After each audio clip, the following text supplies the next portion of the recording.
How's it going, everyone? Chris here with the next episode of my Homefront weapon guides. This time we're going to take a look at the M249 SAW, the first light machine gun that's available in Homefront. It's unlocked at level 1 and is of American origins. So in real life, the M249 is a belt-fed light machine gun.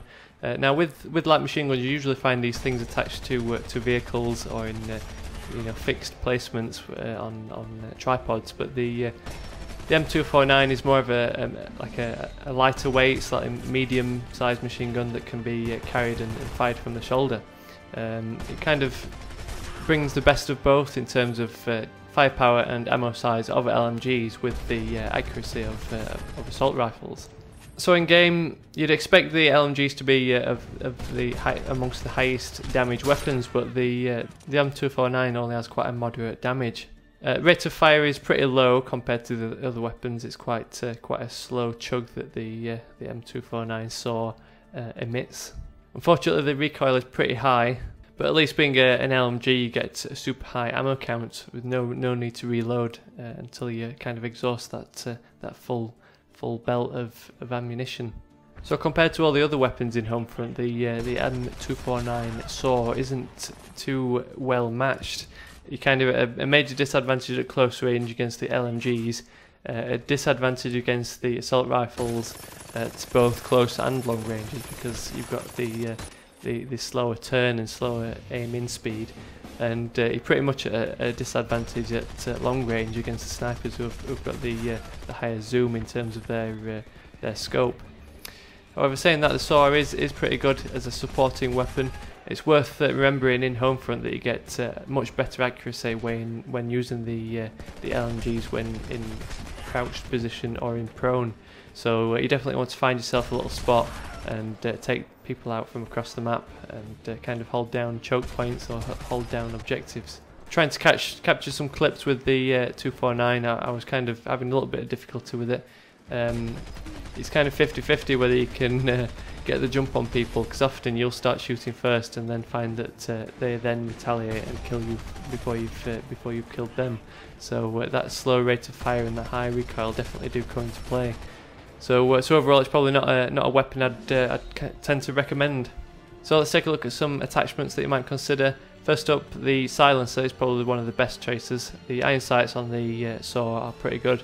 So the silencer unlocked at 25 kills will keep you off the radar, so it gives you a little bit of an advantage in that the enemy won't be able to see exactly where you are. Otherwise, the holographic scope will see you through the early stage of the game using this weapon. That's unlocked at 5 kills. Otherwise, one of the better scopes for the SAW is probably the ACOG, just to get that increased zoom level. So remember, when you've found your little spot, when you're in prone with the ACOG scope, you can kind of take people out from across the map, especially with burst firing. It's letting off a few shots at a time. So some infantry abilities that best bring out the features and kind of help develop an all-round class with the M249. First up, we've got the steady aim ability. Steady aim in Homefront reduces the recoil on the weapons, so it makes it easier to fire the weapon and get your shots on target, especially at long range. With the M249 having quite a high recoil, the steady aim ability is quite crucial.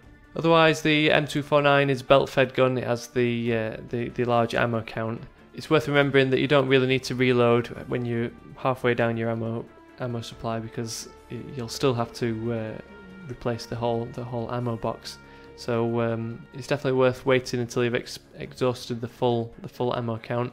Then the reload time is pretty slow, so the tactical reload ability will help speeding that up and keep you in the action, so you're not stuck hiding in the corner while you're busy reloading. So overall, the M249 is probably best suited to an anti-air class. If you pick up the M249 and also equip C4 for blowing up jeeps and tanks, proximity launcher for pulling down helicopters and drones, and also equip the Rhino drone to take out those Apaches. So the third infantry ability we've got listed here is the Boomer ability. This increases your explosive damage, so you get higher damage from your RPGs, your proximity launchers, your C4s and grenades, so it kind of goes all around into making you a kind of anti-tank and anti-air specialist. So like I said, it's probably not the best weapon in the game, not one I'd probably recommend using. I think you can get a lot better results with the assault rifles, the SMGs, or even the Scar H LMG, which has a much faster fire rate and slightly higher damage. But give it a try if you want a bit of a challenge. It's quite a fun gun to use because you can unleash that never-ending stream of firepower. So thanks for watching this episode. If you enjoyed it, be sure to give me a thumbs up, it'd be really appreciated. Subscribe if you want to check out more of these Homefront weapon guides, there's plenty more to come. So thanks again for watching, and I'll catch you later.